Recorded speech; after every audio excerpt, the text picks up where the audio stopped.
नमस्कार. संघर्ष वृत्तवाहिनीमध्ये आपलं स्वागत. घेऊया ठाणे आणि आसपासच्या परिसरामधील घडणाऱ्या महत्त्वाच्या घडामोडींचा आढावा.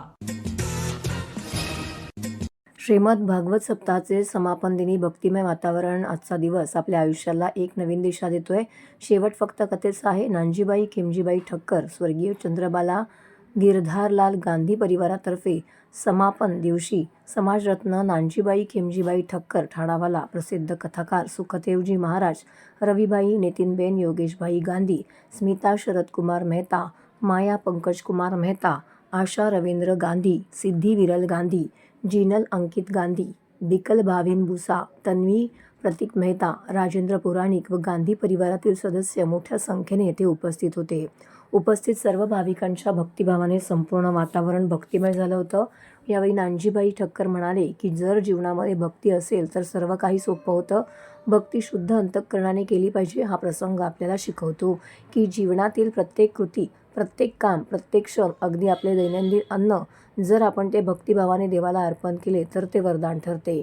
आपले जीवन तेव्हा सुंदर बनते जेव्हा आपल्याला चांगल्या लोकांचा संपर्क, सत्संग आणि सहवास मिळतो.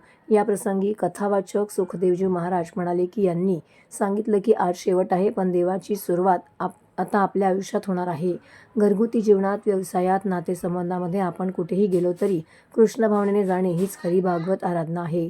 भगवान श्रीकृष्ण तुमच्या सर्वांच्या जीवनामध्ये शांती, आनंद, समृद्धी आणि भक्तीचा वर्षाव करोत हीच माझी मनापासून प्रार्थना आहे.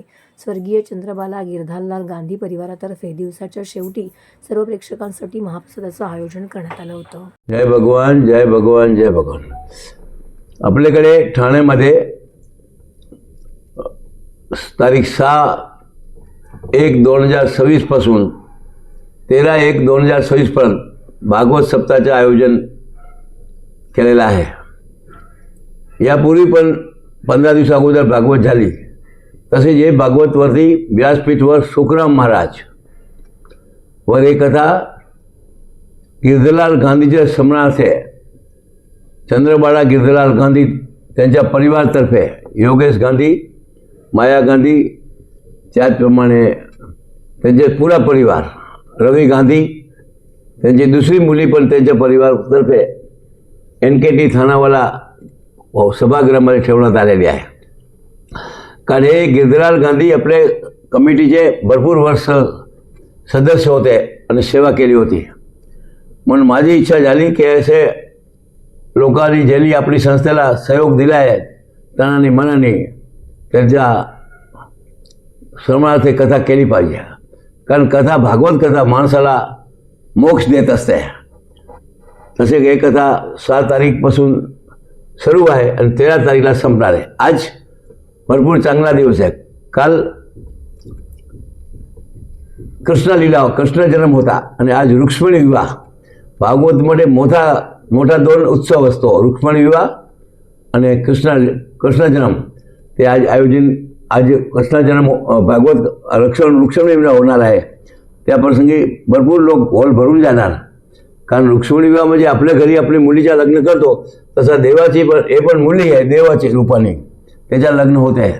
तर त्या प्रसंगी सर्वांना आमंत्रण असतेच भागवतमध्ये आणि शेकडो लोक लाभ घेणार आहे. आता 13 तारीखला एक कथा संपणार, 13 तारीखला समापन आहे. तसं बघायला गेलं समापनचा प्रश्न येतच नाही. पण 14 तारीखपासून आपली कथा पुणेला मावली म्हणून संस्था आहे तिकडे सर्व होणार आहे. 14 ते 20 तिथे जिग्नेश महाराज विक्रोळीचे आहे, ते कथावर व्यासपीठावर बसणार आहे. तर ते सर्वांना आव्हान आहे की पुणेला मावली प्रख्यात संस्था आहे, तिथे आपण सर्व यावा अशी विनंती आहे. जय भगवान. सर्व नागरिकांना आवाहन करण्यात येत आहे की सध्या डासांमार्फत पसरणाऱ्या डेंग्यू या आजाराचा प्रसार रोखण्यासाठी प्रत्येकाने पुढील प्रमाणे कार्यवाही करावी. डेंग्यू आजार एडिस इजिप्ती हा डास चावल्याने होतो. या डासांची पैदास साचलेल्या किंवा साचवलेल्या स्वच्छ पाण्यामध्ये होते.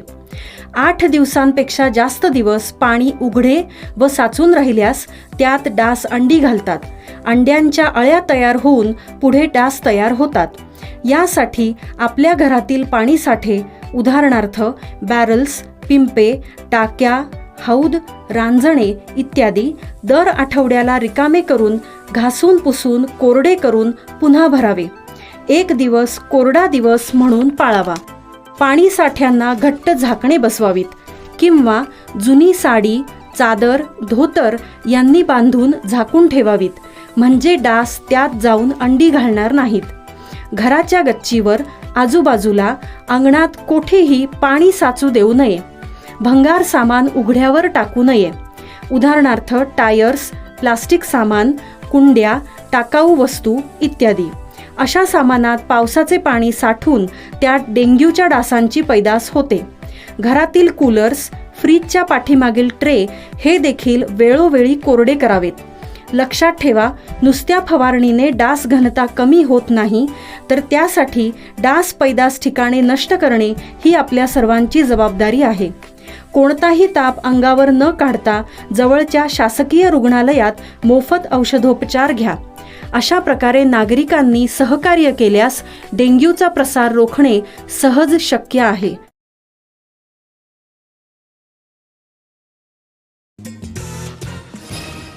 आत्मविस्मृत समाजाचे मतपरिवर्तन करण्याचं काम त्या काळी राष्ट्रीय स्वयंसेवक संघानं केलं. एक प्रकारे वाहक बनून संघाने सामान्य माणसाला ताकद दिली. त्यामुळे संघाचे विचार आज समाज स्वीकारत आहे, असं प्रतिपादन करून राष्ट्रीय स्वयंसेवक संघाचे पश्चिम क्षेत्र सेवा विभाग प्रमुख उपेंद्र कुलकर्णी यांनी ठाणेकरांचे वैचारिक प्रबोधन केलंय. ठाण्यातील नौपाडा येथील सरस्वती क्रीडा संकुल मैदानामध्ये आमदार संजय गयकर यांनी आयोजित केलेल्या 40व्या रामभाऊ म्हाळगी स्मृती व्याख्यानमालेतील संघ शताब्दी वर्ष हे चौथे पुष्प रविवारी उपेंद्र कुलकर्णी यांनी गुंफलं. व्याख्यानमालेच्या या सत्राच्या अध्यक्षपदी श्रीराम पटवर्धन होते, तर कार्यक्रमाचे निवेदन ज्येष्ठ पत्रकार पु ल देशपांडे कला अकादमीचे सदस्य मकरंद मुळे यांनी केले. राष्ट्रीय स्वयंसेवक संघाचे शताब्दी वर्ष साजरे होत असतानाच अनेक उपक्रम साजरे होत असल्याचं सांगून उपेंद्र कुलकर्णी यांनी 1889 साली डॉक्टर हेगडेवार यांचा जन्म, 1925 संघाची स्थापना ते आजपर्यंतच्या काळातील क्रांतिकारी घटना आणि राष्ट्रीय चळवळीशी जोडलेल्या घटनांचा उहापोह करून विपरीत स्थितीमध्ये संघ स्वयंसेवक कसे राहिले या आठवणी दृघोषित केल्या. स्वयंसेवकांनी कशाप्रकारे सामाजिक कार्यामध्ये योगदान दिलं याच्या आठवणी जगवताना संघाच्या प्रार्थनेतील दाखले देत संघाच्या पंचपरिवर्तनाचे कार्य त्यांनी विस्ताराने विशद केले.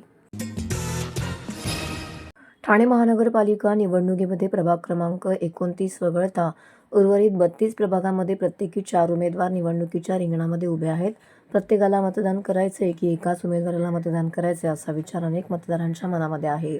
परंतु ठाणे महानगरपालिकेने दिलेल्या स्पष्टीकरणानुसार तुम्हालाही 4ही उमेदवारांना तुमच्या पसंतीनुसार मतदान करावे लागणार आहे. मतदान प्रक्रिया पूर्ण झाल्यानंतर शिटी वाजेल. शिटी वाजल्यानंतरच तेथून बाहेर पडा. ठाणे महानगरपालिका निवडणूक जाहीर झाली असून 15 जानेवारीला मतदान होणार आहे. त्यामुळे प्रचाराचा अंतिम टप्पा आता आला असल्याने उमेदवारांची धाकधूक वाढली आहे. असं असलं तरी प्रचारास कमी दिवस मिळाल्याने मतदान कसे करावे याबाबत उमेदवारांना त्यांच्या मतदारांना स्पष्टपणे सांगता आलेलं नाही आहे. त्यामुळे नक्की 4 वेळा मतदान करावे की 1-2 वेळा असा प्रश्न मतदारांना पडलेला आहे. ठाणे महानगरपालिका क्षेत्रातील एकूण 33 प्रभागांमध्ये विभाजन करण्यात आलं असून 131 नगरसेवकांच्या जागांसाठी निवडणूक होत आहे. प्रभाग क्रमांक 1 ते 28, 30 ते 33 एकूण 32 प्रभागामध्ये प्रत्येकी 4 जागांसाठी मतदान होणार असून प्रभाग क्रमांक 29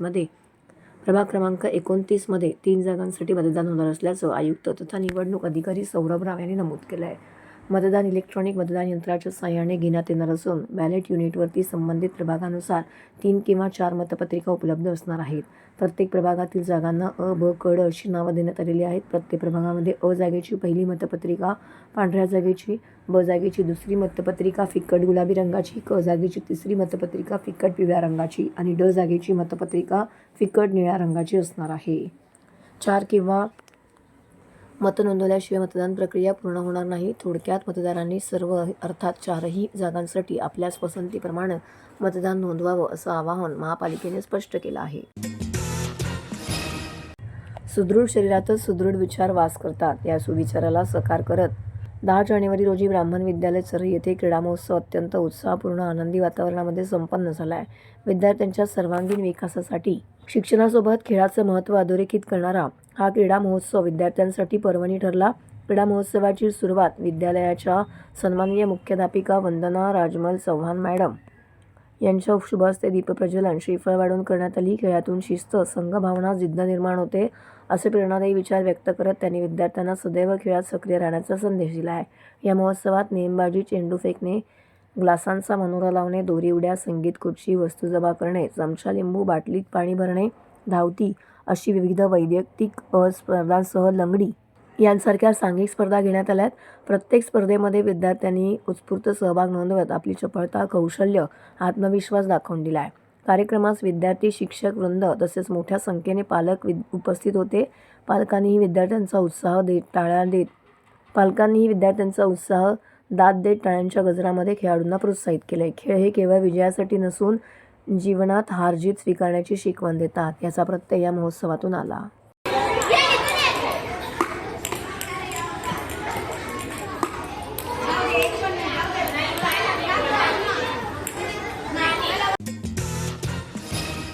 ठाणे महानगरपालिकेच्या सार्वत्रिक निवडणुकीच्या प्रचाराच्या तोफा अखेर मंगळवारी सायंकाळी थंडावल्या.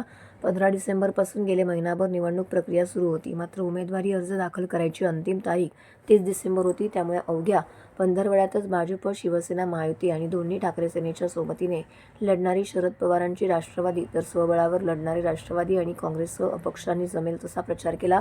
यात ठाण्यात एकही 4ही सभा न घेता प्रचारात महायुतीचंच वरचढ असल्याचं दिसून येत आहे. आता प्रचार थांबला असला तरी छुप्या बैठका आणि गाठीभेटीतून अर्थक करणारा जोर आलेला आहे. ठाणे महानगरपालिकेच्या 33 प्रभागामध्ये एकूण 131 जागांसाठी राजकीय पक्षांसह अपक्ष असे एकूण 641 उमेदवार निवडणुकीच्या रिंगणामध्ये उभे होते. उमेदवारी माघारीची तारीख 3 जानेवारी होती. त्या दिवशी 6 उमेदवारांची बिनविरोध निवड झाली आहे. या बिनविरोध निवडीवरूनच बरेच रणकंदन माजून प्रचाराऐवजी बिनविरोध निवडीचाच मुद्दा ठाण्यामध्ये अग्रस्थानी होता. साधारणतः 4 जानेवारीनंतरच प्रचार, रॅली आणि मेळावा बैठका सुरू झाल्यात. महायुतीच्या वतीने उपमुख्यमंत्री एकनाथ शिंदे यांचे 2 रोड शो, मंत्री नितेश राणे यांची रॅली वगळता मुख्यमंत्री देवेंद्र फडणवीस यांची एक मुलाखत गडकरी रंगायतांमध्ये झाली. मात्र महायुतीच्याहीच एकही जाहीर सभा झालेली नाही. उपमुख्यमंत्री एकनाथ शिंदे यांनी कोपरीमध्ये बाईक रॅलीतून मतदारांशी संवाद साधलाय. भाजपचे आमदार संजय केळकर, आमदार निरंजन डावकर यांनी स्थानिक आमदारांच्या चौक सभा पार पाडल्यात. शरद पवारांच्या राष्ट्रवादीकडून सुप्रिया सुळे आणि बाळामामा म्हात्रे यांच्या प्रत्येकी 2 जाहीर सभा पार पडल्यात. तर आमदार जितेंद्र आव्हाड यांच्या वतीने रोड शो करण्यात आलाय. आव्हाडांनी कळवा मुंब्र्यामध्ये तळ ठोकला होता. दोन्ही ठाकरे बंधूंच्या युतीची एक जाहीर सभा पार पडली आहे. वंचितकडून सुजाता आंबेडकर यांच्या उपस्थितीमध्ये एक सभा पार पडली आहे.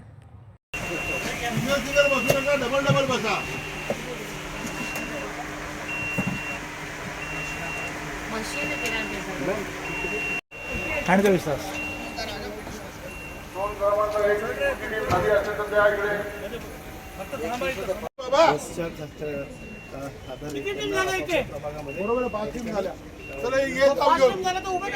आता आपण साहित्य वाटप करतो. ईव्हीएम मशीन देतोय, म्हणजे बॅलेट आणि कंट्रोल युनिट देतोय.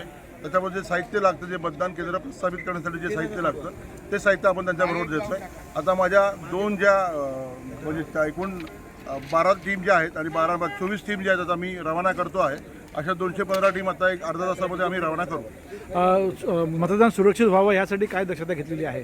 सुरक्षित यासाठी पोलीस यंत्रणा पूर्ण सज्ज आहे. पूर्ण CCTV कॅमेरे सगळीकडे लागलेले आहेत. कुठेही गैरप्रकार घडणार याची पूर्ण दक्षता घेतलेली आहे. कोपरी प्रभाग समितीमध्ये 1850 कर्मचारी अंतर्भूत आहेत. त्याच्यामध्ये पोलीस कर्मचारी पण आहेत आणि पोलिंग ऑफिसर्स पण आहेत. निवडणूक आयोगाचा निर्णय आहे, त्यामुळे तो VVPAT नाही. तर हे होतं संघर्ष वृत्तवाहिनीचं आजचं बातमीपत्र. उद्या पुन्हा भेटू याच वेळी याच ठिकाणी ताज्या घडामोडींसह. तोपर्यंत नमस्कार.